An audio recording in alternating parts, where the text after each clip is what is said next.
La grande famille Amraoui, bien sûr, famille de boxeurs, de boxeuses. Et on est parti pour la première reprise, en tout cas, de ce remake, on l'a dit, de la finale des championnats de France 2020. On est content de retrouver ces deux garçons. Ça va être un très très beau duel dans cette catégorie. On rappelle, hein, Lounès qui a 22 ans. Hugo qui doit être peut-être un petit peu plus jeune, mais d'un an ou deux, hein, il me semble, si je ne dis pas de bêtises. La puissance d'Hugo Gros, c'est ce qu'il nous a montré, notamment hier pour son entrée en lice en demi-finale. Ouais, Hugo qui a une boxe très puissante et Lounès qui est plus en contre-attaquant comme d'habitude. Oula, ça n'a pas glissé. Mais oui, voilà. Lounès est vraiment dans l'attente pour pouvoir provoquer, appeler son adversaire et le contrer derrière. C'est vraiment son type de boxe. Là, on voit il a un très beau jeu de buste aussi avec de très belles esquives. Hugo Gros, on l'a vu, hein, qui pour le moment est en train d'ajuster un peu la distance. On a vu donner quelques coups dans le vide. Quelle mobilité, hein, de la part de Lounès Amraoui. Ça nous rappelle bien les souvenirs justement du mois de février dernier à Marcel Cerdan du côté de Levallois. Aurel qui nous dit Hugo est un très beau boxeur en devenir. Et on a Karim Heitheimer qui nous dit bon boxeur ce jeune Amraoui. Voilà, chacun son camp, chacun supportera son garçon. Mais c'est vrai, quelle densité dans cette catégorie avec ces deux profils. Deux garçons qui se disputeront dans quelques années sans doute une place, hein, pour les Jeux Olympiques et bien de Tokyo.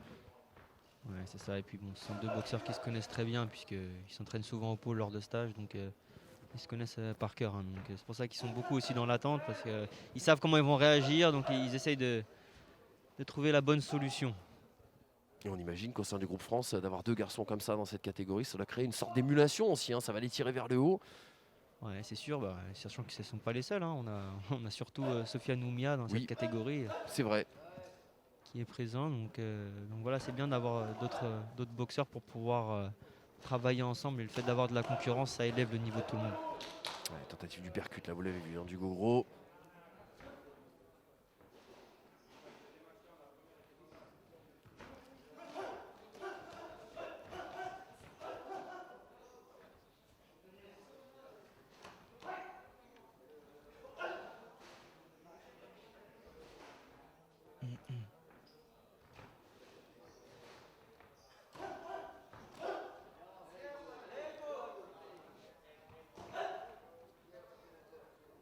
Et 25 secondes encore dans cette première reprise.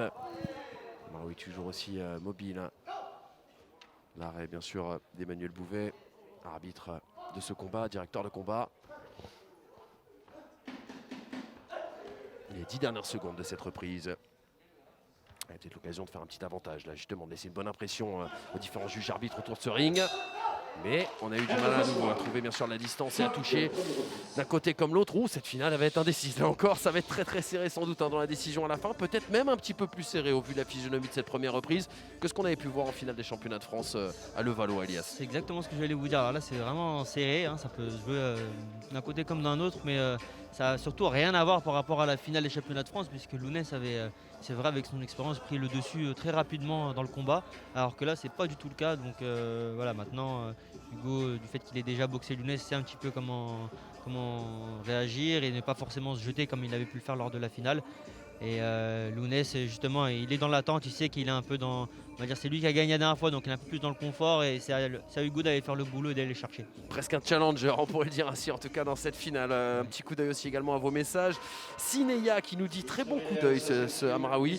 Forcément Elias ne vous dirait pas l'inverse. Hein. Ouais, c'est sûr, non, il a cette faculté à bien voir venir les coups, à bien esquiver. On l'a déjà vu sur tous ses combats. En général, il a un très beau coup d'œil et une très belle mobilité de buste.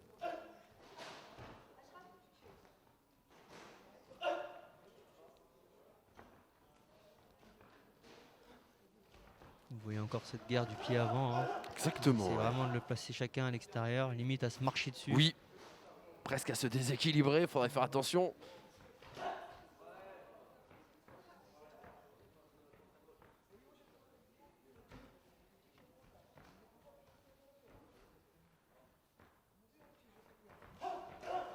Alors, on va essayer de tenter un enchaînement. Une nouvelle intervention d'Emmanuel Bouvet.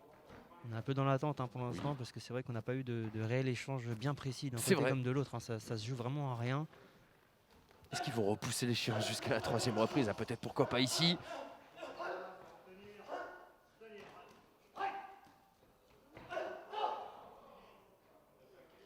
Ah, donc Emmanuel Bouvet qui a demandé un break. Alors chacun l'appréciera comme il veut, mais Hugo a quand même fait un petit retrait. Alors bon, là l'arbitre a décidé que ça ne comptait pas comme un réel retrait, donc voilà, il l'a repris un petit peu. Mais c'est vrai que quand on a un break, on doit faire un pas en arrière avant de recommencer à boxer. L'interprétation bien sûr de l'arbitre Emmanuel Bouvet, qui a troqué son habit d'entraîneur pour celui du juge arbitre il y a maintenant quelques années, qui entraînait Poulain, ancien boxeur amateur et professionnel.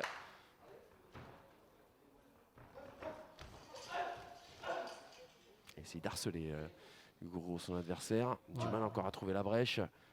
C'est dommage parce que Hugo a réussi à mettre la pression, mais il continue à se coller alors qu'il est beaucoup plus grand que Lounès. Donc s'il se colle, après il ne peut plus travailler. Donc voilà, il peut avancer, mais au bout d'un moment, quand il va délivrer ses coups, il faut qu'il soit bien disponible sur ses appuis et qu'il ne bouge plus. C'est comme ça qu'il va être plus efficace. Et par rapport à la différente physionomie, par rapport au final championnat de France, on a Hassana El Khanmi qui nous dit Hugo est sans doute un peu moins hésitant que lors de cette finale.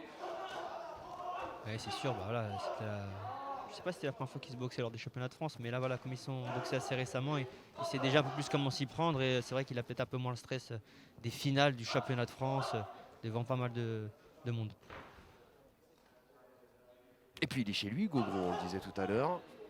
Ouais, il est chez lui sans être vraiment chez lui. Oui, Voilà, c'est vrai. donc déjà, on n'a pas de spectateurs. Ouais. Les arbitres, ils sont aussi étrangers. Oui. Donc voilà, il est chez lui sans être vraiment chez lui. Mais c'est sûr que voilà, il y a peut-être moins cette pression du championnat de France. Et puis c'est vrai qu'il a pris de l'expérience depuis. Hein. Ça fait pas si longtemps que ça, mais en très peu de temps. Vous savez, à l'INSEP, en travaillant, en faisant des tournois, en allant à gauche, à droite. Il a fait un tournoi juste avant, je crois que c'était au Boxam qu'il est parti d'ailleurs. Oui, tout à fait. Donc voilà, il prend de l'expérience petit à petit et puis il va progresser, c'est sûr. Allez, 3 secondes. Et bien on en restera là pour cette deuxième reprise entre ces deux garçons, où la décision va être de plus en plus compliquée, ou alors ça va nous offrir une 3e reprise de grande qualité. On reste dans le coin bien sûr de Lounès Amraoui. Vous nous avez parlé de Salem Amraoui, le papa bien sûr de Lounès, qui a créé le Noblard de Rouen en 2006. C'est simple, c'est 27 titres nationaux en 10 ans pour le Noblard de Rouen, qui a été l'artisan de l'éclosion de Maxime Bossière, qui a pris sa retraite bien sûr il y a quelques jours, quelques semaines, suite à son combat perdu contre l'Italien. Et ça m'échappe d'ailleurs, je ne me rappelle plus du nom de cet Italien pour le titre européen. Et puis surtout dans cette famille Amraoui, il y a 5 enfants, 5 champions de France. On a Sarah, la septuple championne de France, qui prépare d'ailleurs son frère Lounès physiquement. Ouais, une grande famille de boxeurs, On dit d'ailleurs chez les Amraoui qu'on privilégie la boxe intelligente, c'est-à-dire celle dictée par le cerveau. Ça se ressent en tout cas également dans la boxe de Lounès. Oui, c'est vraiment de prendre le moins de coups possible. C'est ce que devrait faire chacun des boxeurs, vraiment essayer de prendre le moins de coups possible et d'être le plus efficace. Donc ça en tout cas il le fait bien. Allez, on attend une 3e reprise explosive.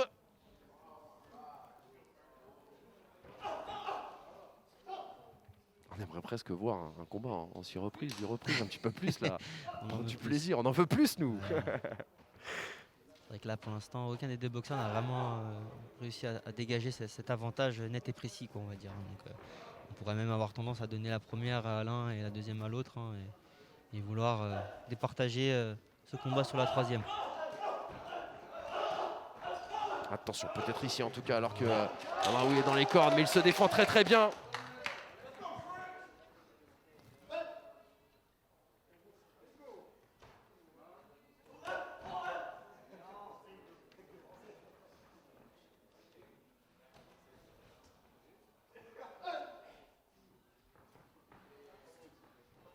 Et on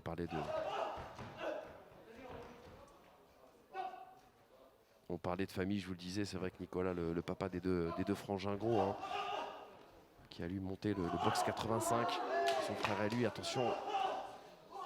Hugo qui a été un peu plus efficace là, sur ce enchaînement juste avant, et même dans les cordes juste avant il en est sorti un peu plus favorablement, on va dire. Donc il a peut-être pris un peu le dessus sur ce 3e round, même si ça reste bien évidemment très serré, parce que Lounès ne lâche rien, et là encore il a touché sur le crochet. Tout à fait. Donc c'est encore très disputé comme combat. Allez, on va temporiser un petit peu le temps de reprendre son souffle et de repartir à 1 minute 14 de la fin de ce combat. Sur le chat, on nous dit que Hugo Gros semble un petit peu plus précis. Je ne sais pas si vous partagez cet avis, Elias. C'est difficile, hein, franchement. Ouais, c'est difficile. C'est vrai que là, sur 2-3 enchaînements, il a touché mieux, on va dire, plus efficacement. Mais il touche, Lounès retouche derrière. Donc voilà, vous voyez, là, c'est un peu compliqué. Hein. On a du mal à sortir un vainqueur. Donc c'est vrai que là, j'aimerais pas être arbitre et juge à ce moment-là. Très clairement. On joue le jeu depuis mercredi, mais là, on déclare forfait, très clairement, pour celle-ci.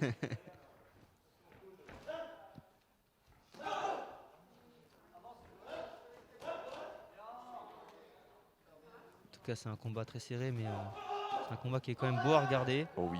Voilà, c'est pas que des accrochages, n'importe quoi. Non, c'est beau aussi parce qu'on a deux boxeurs de bon niveau et une belle opposition de style. Ouais, comme vous l'avez dit, un gaucher contre un droitier. Hein.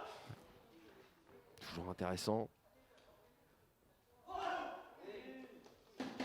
Allez, 10 dernières secondes dans ce combat. Vous avez entendu l'arrêt du Manu Bouvet. Et on va repartir. Attention avec cet enchaînement tentative en tout cas de Lounès Amraoui. Eh bien, vous l'avez dit, hein, vous l'avez dit, Elias, c'est un métier d'être juge arbitre et on va leur laisser le loisir de le faire et on commentera cette décision bien évidemment. Ouais. Difficile, ça va être dur de les départager. On aimerait bien avoir d'ailleurs un micro un petit peu dans les coins là pour savoir un petit peu ce qui est en train de se dire. On a fait quelques tentatives un peu infructueuses hier. On a bien sûr bien abandonné tout ça. Et la décision dans quelques instants, dans quelques secondes bien sûr. Le temps que chacun au pointage remplit son petit papier et le donne.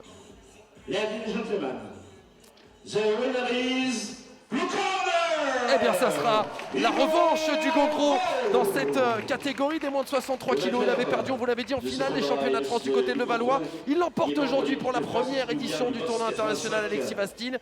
Eh bien, la rivalité va continuer, va s'enrichir encore un peu plus entre ces deux garçons. Oui, c'est ça. Bah, écoutez, ils ont fait un très beau combat. Franchement, voilà, comme on a dit dans le troisième round, Hugo était un peu au-dessus, plus précis, on va dire, dans les échanges. Mais c'est vrai que c'était un combat très serré. Donc voilà, ça n'aurait pas été un vol d'un côté comme de l'autre, je pense en tout cas. Mais Hugo a tiré son épingle du jeu aujourd'hui et on est très content pour lui.